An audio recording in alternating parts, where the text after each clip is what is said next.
ಆಚಿ ಮಸಾಲ. ಎಂತ ಅಡಿಗೆಯ ರುಚಿಯಾಗೋ ರಹಸ್ಯವು 20 ರೂಪಾಯಿ. ರಾಜೀನಾಮೆ ಬಗ್ಗೆ ಬಸವರಾಜ ಹೊರಟ್ಟಿ ಎಕ್ಸ್ಕ್ಲೂಸಿವ್ ಆಗಿ ಮಾತನಾಡಿದ್ದಾರೆ. ಏನು ಚರ್ಚೆ ಮಾಡಲಿಲ್ಲ, ರಾಜೀನಾಮೆ ಕೊಡಿ ಅಂದ್ರು ಕೊಟ್ಟೆ, ಯಾಕೆ ಇಷ್ಟು ತರಾತುರಿ ಅಂತ ನನಗೆ ಗೊತ್ತಿಲ್ಲ. ರಾಜೀನಾಮೆ ಕೊಡು ಅಂದ್ರು ಕೊಟ್ಟಿದ್ದೀನಿ. ನನಗೆ ಬಹಳ ಬೇಸರ ಆಗಿದೆ. ನಾನು 14ರವರೆಗೂ ಸಮಯಾವಕಾಶವನ್ನ ಕೇಳಿದ್ದೆ, ಆದ್ರೆ ಕೊಟ್ಟಿಲ್ಲ. ಇಂತಹ ಸಂದರ್ಭವನ್ನ ಇದುವರೆಗೂ ಯಾರೂ ಫೇಸ್ ಮಾಡಿಲ್ಲ ಅಂತ ಗ್ಯಾರಂಟಿ ನ್ಯೂಸ್ಗೆ ಹಂಗಾಮಿ ಸಭಾಪತಿ ಬಸವರಾಜ ಹೊರಟ್ಟಿ ಹೇಳಿಕೆಯನ್ನ ಕೊಟ್ಟಿದ್ದಾರೆ. ನೋಡಿ ಎಷ್ಟು ಬೇಸರದಿಂದ ಹೇಳಿದ್ದಾರೆ. ಏನು ಮಾತುಕತೆ ಆಗಲಿಲ್ಲ. ನಾನು 14ರವರೆಗೂ ಸಮಯಾವಕಾಶವನ್ನ ಕೇಳಿದ್ದೆ, ಆದ್ರೆ ನನಗೆ ಸಮಯಾವಕಾಶವನ್ನ ಕೊಡ್ಲಿಲ್ಲ. ಇಂಥ ಸಂದರ್ಭವನ್ನ ಇದುವರೆಗೂ ಯಾರು ಕೂಡ ಫೇಸ್ ಮಾಡಿಲ್ಲ ಅನ್ನೋ ನಿಟ್ಟಿನಲ್ಲಿ ಹೇಳಿಕೆಯನ್ನ ಕೊಟ್ಟಿದ್ದಾರೆ ಸಭಾಪತಿ ಬಸವರಾಜ ಹೊರಟ್ಟಿ ಅವರು. ಸೊ ಗ್ಯಾರಂಟಿ ನ್ಯೂಸ್ ಜೊತೆಗೆ ಬಸವರಾಜ ಹೊರಟ್ಟಿ ಎಕ್ಸ್ಕ್ಲೂಸಿವ್ ಆಗಿ ಮಾತನಾಡಿದ್ದಾರೆ. ಅವ್ರೇನ್ ಹೇಳಿದ್ದಾರೆ ಬನ್ನಿ ನೋಡೋಣ. ಸಭಾಪತಿ ಸ್ಥಾನಕ್ಕೆ ರಾಜೀನಾಮೆ ಕೊಟ್ಟಿರುವಂತಹ ಬಸವರಾಜ ಹೊರಟ್ಟಿ ಅವರು ನಮ್ಮ ಜೊತೆ ಇದ್ದಾರೆ. ಬನ್ನಿ ಮಾತಾಡ್ಸೋಣ. ಸರ್ ನಮಸ್ತೆ. ಇವತ್ತು ಸಿಎಂ ಹಾಗೂ ನೀವು ಚರ್ಚೆ ನಡೆಸಿದ್ರಿ, ಏನೇನೆಲ್ಲ ಚರ್ಚೆ ಆಯ್ತು ಸರ್? ಏನು ಚರ್ಚೆ ಇಲ್ಲ, ನಾವು ಕೂತ್ಕೊಂಡಿದ್ವಿ ಇಲ್ಲೇ. ಕೂತ್ಕೊಂಡಾಗ ರಾಜೀನಾಮೆ ಕೊಡಂದ್ರು, ಮತ್ತೊಂದ್ಸರಿ ರಾಜೀನಾಮೆ ಕೊಟ್ಟೆ. ಚರ್ಚೆ ಏನಿಲ್ಲ, ರಾಜೀನಾಮೆ ಕೊಟ್ಟೆ, ತಗೊಂಡು ಹೋದ್ರು, ಇಷ್ಟ. ಚರ್ಚೆ ಏನು ಬೇರೆ ಇಲ್ಲ. ಓಕೆ ಸರ್, ಅಂದ್ರೆ ನೀವೇ ಹೇಳಿದ್ರಿ ನಾನು 14ನೇ ತಾರೀಕು ರಾಜೀನಾಮೆಯನ್ನ ಕೊಡ್ತೀನಿ ಅನ್ನುವಂಥದ್ದು. ಇವತ್ತು ಯಾಕೆ ತರಾತುರಿಯಲ್ಲಿ ಆಯಿತು? ಬೆಳಗ್ಗೆ ನೀವು ಸಿಎಂ ಮನೆಗೂ ಸಹ ಹೋಗಿದ್ರಿ, ಈಗ ಸಿಎಂ ಬಂದು ನಿಮ್ಮ ಕಚೇರಿಯಲ್ಲಿ ಭೇಟಿಯಾಗಿದ್ರು ಅಂತ. ಏನೋ ಗೊತ್ತಿಲ್ಲ, ನಾನು 14ನೇ ತಾರೀಕು ಕೊಡುತ್ತಂತ ಅನೌನ್ಸ್ ಮಾಡಿದ್ದೆ, ಮಾಧ್ಯಮದವ್ರಿಗೆ ಹೇಳಿದ್ದೆ.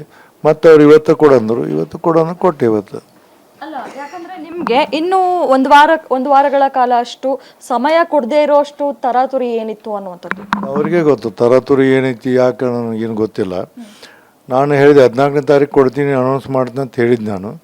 ಮತ್ತು ಅವ್ರು ಈಗ ಕೊಡಂದ್ರು, ಈಗ ಕೊಟ್ಟೆ. ಅಂದ್ರೆ ಸರ್ ನಿಮ್ಗೆ ಮಾಹಿತಿ ಇತ್ತಾ ಇವತ್ತು ನಾನು ರಾಜೀನಾಮೆಯನ್ನ ಕೊಡ್ತೀನಿ ಅನ್ನುವಂಥದ್ದು? ನನಗೇನು ಮಾಹಿತಿ ಇರಲಿಲ್ಲ. ಆಕಸ್ಮಿಕವಾಗಿ ಬಂದು ಆಕಸ್ಮಿಕವಾಗಿ ರಾಜೀನಾಮೆ ಕೊಟ್ಟು ಇವತ್ತದು.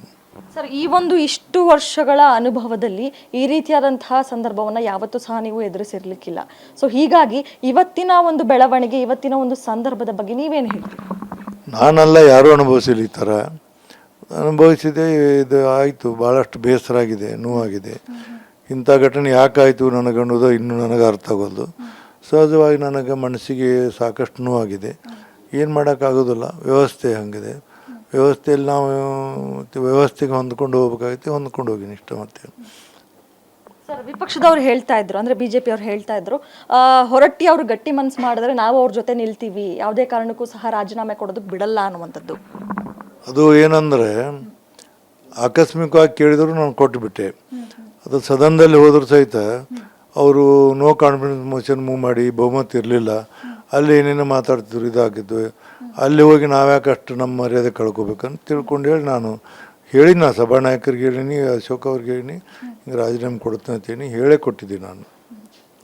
ಓಕೆ ಸರ್, ಒಂದು ವೇಳೆ ಸಿದ್ದರಾಮಯ್ಯನವರು ಸಿಎಂ ಆಗಿ ಮುಂದುವರೆದಿದ್ರೆ ಹೊರಟ್ಟಿ ಅವರು ಇವತ್ತು ರಾಜೀನಾಮೆ ಕೊಡುವಂತಹ ಸಂದರ್ಭ ಬರ್ತಿರ್ಲಿಲ್ವೇನೋ? ಯಾರಿಗೆ ಗೊತ್ತಿರೋದು? ನನಗೆ ಹೆಂಗೆ ಗೊತ್ತದು? ಅದೇನು ಗೊತ್ತಾಗೋದಿಲ್ಲ, ಅದೆಲ್ಲ ಗೊತ್ತಾಗೋದು. ಇವತ್ತು ನೀವು ರಾಜೀನಾಮೆ ಕೊಡೋದಕ್ಕೆ ಪ್ರಮುಖ ಕಾರಣ ಏನು? ಸಿಎಂ ಇಷ್ಟೊಂದು ಒತ್ತಡ ಹಾಕೋದಕ್ಕೆ ಅರ್ಜೆಂಟ್ ಏನು ಅಂದರೆ ಪ್ರಮುಖ ಕಾರಣ? ನನಗೇನು ಗೊತ್ತಿಲ್ಲ, ಅವ್ರಿಗೆ ಗೊತ್ತದು ಕಾರಣ ಏನಂತೇಳಿ. ಇಷ್ಟು ಅರ್ಜೆಂಟ್ ಯಾಕೆ ಮಾಡಿದ್ರು ನನಗೇನು ಗೊತ್ತಿಲ್ಲ. ಅವ್ರಿಗೆ ಕಾರಣ, ಅವರು ಅರ್ಜೆಂಟ್ ಮಾಡಿದ್ರು. ಅಲ್ಲ ಸರ್, ಯಾಕಂದ್ರೆ ನೀವು ಒಂದಷ್ಟು ಗಂಟೆಗಳ ಕಾಲ ನೀವಿಬ್ರು ಚರ್ಚೆನ ಸಹ ನಡೆಸಿದ್ರಿ ಬೆಳಗ್ಗೆ ಇದೇ ಒಂದು ಕಚೇರಿಯಲ್ಲಿ. ಈ ನಿಟ್ಟಿನಲ್ಲಿ ಚರ್ಚೆ, ಫಾಲ್ತು ಚರ್ಚೆ ಇದ್ರೆ ಏನು ಚರ್ಚೆ ಇಲ್ಲ. ಅದಾತ್ ಇದಾತ್ ಎಲ್ಲ ಮಾತಾಡ್ಕೊತ ಕುಂತರು. ಅದು ರಾಜೀನಾಮೆ ಕೊಡ್ಬೇಕಂದ್ರು ಟೈಪ್ ಪಡಿಸ್ಕೊಂಡು ರಾಜೀನಾಮೆ ಕೊಟ್ಟು ಏನು ಮಾತಾಡಲ್ಲ. ಇದಿಷ್ಟು ಬಸವರಾಜ ಹೊರಟ್ಟಿ ಅವರ ಮಾತು. ಕ್ಯಾಮ್ರಾ ಪರ್ಸನ್ ರೂಪೇಶ್ ಜೊತೆ ಕವನ ಶಿವಣ್ಣ, ಗ್ಯಾರಂಟಿ ನ್ಯೂಸ್, ಬೆಂಗಳೂರು.